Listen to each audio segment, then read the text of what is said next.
Japan is made up of many small islands. The country has 4 main islands: Hokkaido in the north, Honshu, Shikoku, and Kyushu in the south.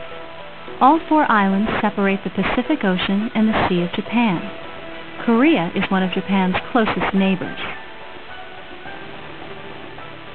From about 1200 to 1700, Japan was a feudal society. Feudalism is a system of government in which less powerful people promise loyalty to more powerful ones. Japan's emperor presided over a splendid court at Heian, but the real power lay in the hands of a supreme military commander called a shogun. To expand his control, the shogun gave large parcels of land to lesser warlords called daimyo in return for their agreement to support the shogun with their armies in times of need. The armies were composed of great warriors called samurai. In return for their unswerving loyalty, the daimyo rewarded the samurai with gifts of land. With the aid of the samurai, the daimyo became more powerful than the shogun and were able to control Japan for more than 400 years. Samurai were known for their great skill with the sword. Their swords sliced swiftly and precisely, making the samurai a deadly opponent.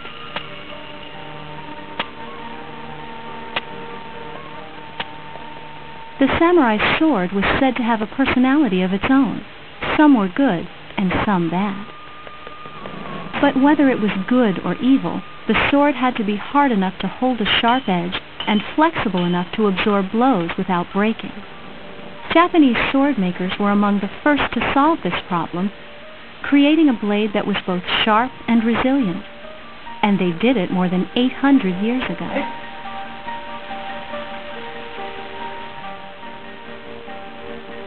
The samurai were known not only for the advanced technology of their swords, they were feared for their ability to use them. Like a chess player, the samurai always thought several moves ahead. A samurai learned many combinations of moves and trained relentlessly until his strokes became second nature and his mind, body, and sword moved as one.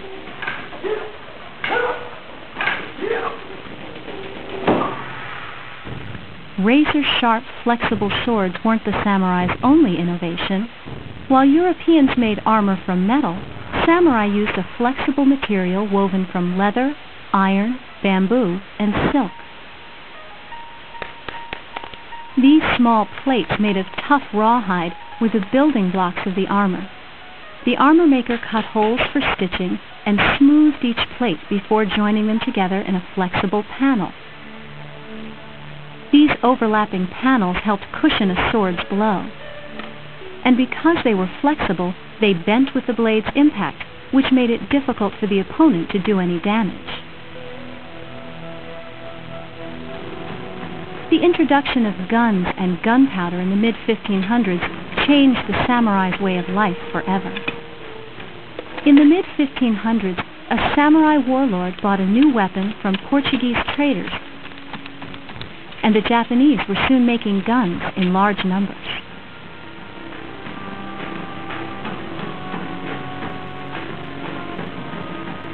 Warlords began fighting each other with armies of tens of thousands of warriors, including gunners.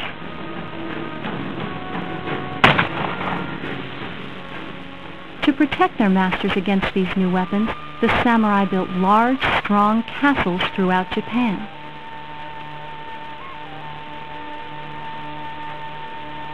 In the early 1600s, the age of samurai warfare finally came to an end. With the help of the gun, one warlord, Tokugawa Ieyasu, defeated all his rivals. The Tokugawa shoguns brought an era of peace and stability to Japan, and the skills of the samurai were no longer needed.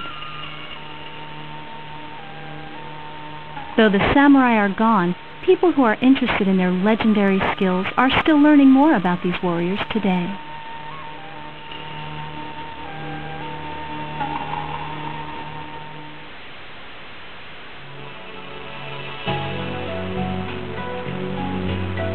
Who were the samurai?